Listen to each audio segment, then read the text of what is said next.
Greetings and welcome back to Hands on Death, where I am a death doula and my name is Symmetria. And I told you in a previous video, I am a death doula. I'm saying that proudly. I am a non-medical professional who provides emotional, spiritual, and practical support to individuals who are dying and also their families. Today, I am going to share a personal story, something that I've never shared publicly before. I've shared some instances about it, but never sharing some of my story while I was grieving in the storm, the death of my sister and my mom. So if you hear, I'm starting already, if you hear some ums and maybe some silence, I'm just taking a breath. I am pulling myself back together so I can tell the story. And I'm asking each and every one of you just to show me some grace. Okay? Thank you. And so let's get started. So this stir came from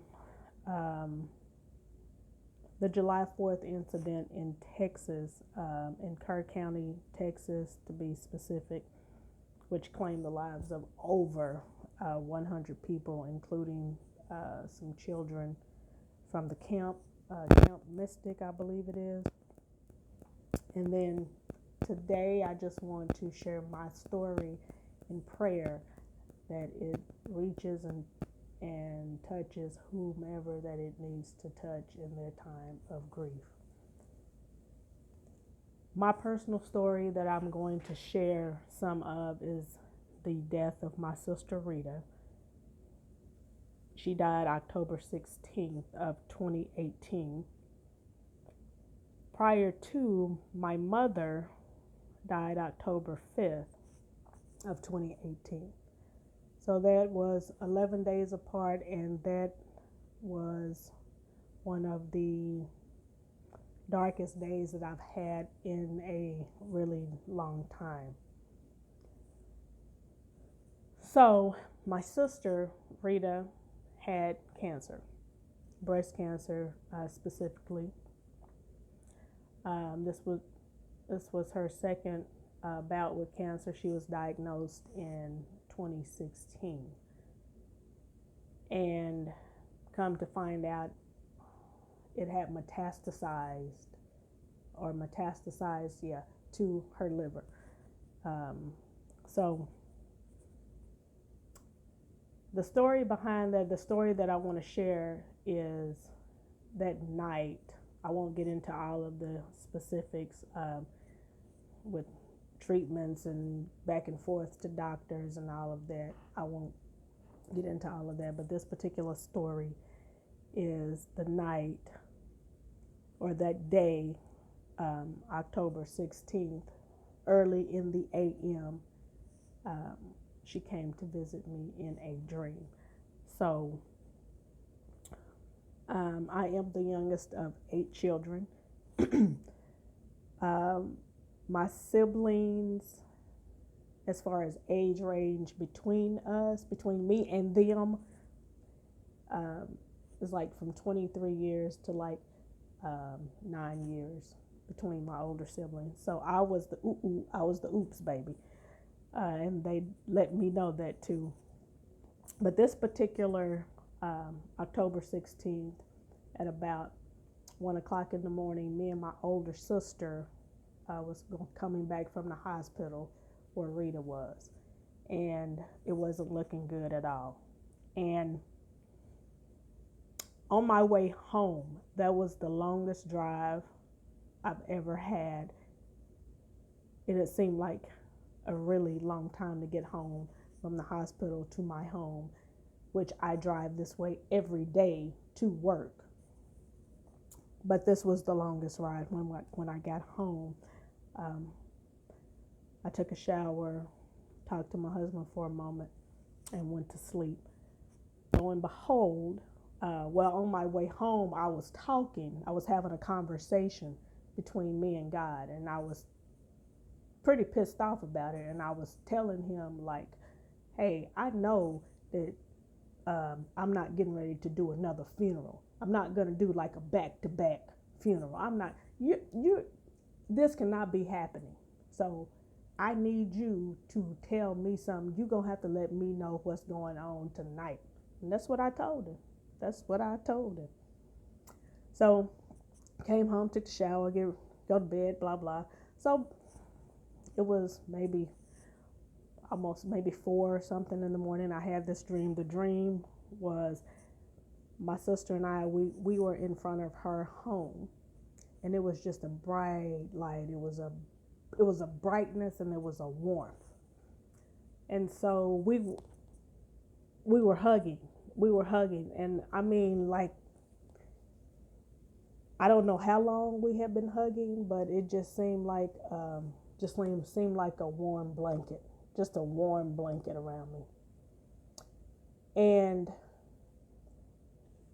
we let go of each other, and as we were letting go, she whispered in my ear, and she said, "Let me go." And I said, "What?" Now I'm in the dream, okay. And I said, "What? Let you?" I said, "What? What are you talking about?" So by this time, she was floating. She had this big smile on her face. It was bright. It was white. It was warm. And I was like, "Okay, stop, Rita, just stop." But as I'm saying this, she's just floating. And as I'm running towards her, it's like she's backing up. And so I just stopped and I said, okay, just stop. And then it just went pitch black. I fell back into my body. Yeah, I fell back into my body because I hit so hard. I woke myself up. And in October, it's cold. It was cold here. And the room, it was dark, of course, it's night. It was dark and it was cold. And I said, "Oh my," and immediately Rita came to mind. And I said, "Oh no, Rita, come back. And I'm just screaming. I'm screaming to the top of my lungs. My husband woke me up. He was trying to wake me up. And he said, "What is it? And I told him about the dream, and I just lost it.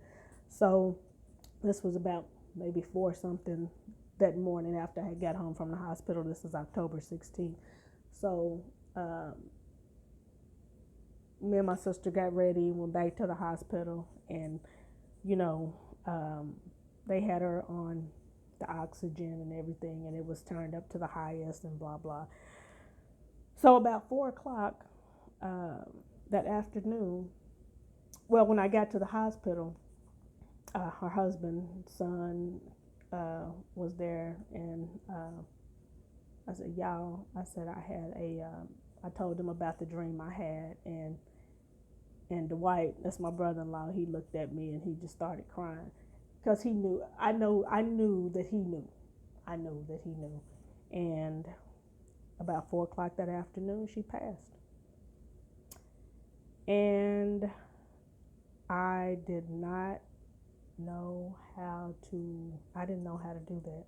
I didn't at the time because I was really, really pissed off with God. And I know some people may say, "Well, you can't be pissed off at God." I was pissed off at God because we had already had that conversation. Like, no, we're not gonna do no back-to-back funerals. No, what are you talking about? This is crazy. Who does that? So, needless to say, yeah, I was angry. Very angry. I was pissed off, actually. So I know there's no words that I have for the grieving families. There's no words that anybody can say to make that pain less than what it is that you're feeling. And I'm sorry. I understand. I do understand. How I started to come to terms with grief, with the grief that I was feeling from from my dad. That was 2017. He passed. And then 2018, my sister and my mother, which my sister is like my second mother, I was in a real stage, you know, the stages of grief, the experts, some of them have given it denial, anger, bargain, depression, acceptance. You go through a whole lot, yeah, and it could all be at one time. It's just nothing like step one, you're going to be here, step two, you're going to be here, and this will take about 2 or 3 months. No. I would love to tell you that, but that would be a lie. No, it does not. It doesn't. So mine was the biggest, was anger and denial, and it took me about a year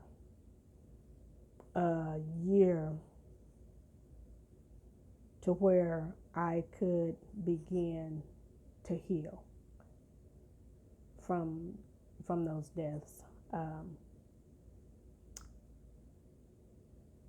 And how I coped with some of that, I did a lot of prayer, I did a lot of journaling, and I played music. I went on a lot of walks, and I actually started eating a little healthier. But to come through that anger and denial, and then that depression, and then fire, and that, for me to even begin, that took about a year. It took about a year. To the families affected by floods in Texas, and now I've seen floods in Arizona. We have them on the East Coast, around the world. I saw about Japan. There's just a lot going on the planet right now, and I just wanted to share some of my story, just to let those families know that I went through all of that. That was 2018, 2017, and I'm not even telling you about the death of my brother. He was killed. I had 2 brothers killed tragically, and that was 2004 and 1989. So I said all of that to say I'm still standing. I'm here. I'm still standing, and I know that it feels like you are not going to make it. Yes, I understand that, but I'm on the other side of that, and I'm here to tell you, you will get on the other side of that grief. You will. It's one day at a time.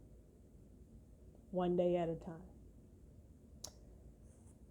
So I would like to actually give a moment of silence to all families affected around the world with grief and with flooding. If we could do that, that would mean a lot, and I'm going to do that now. About 60 seconds, please.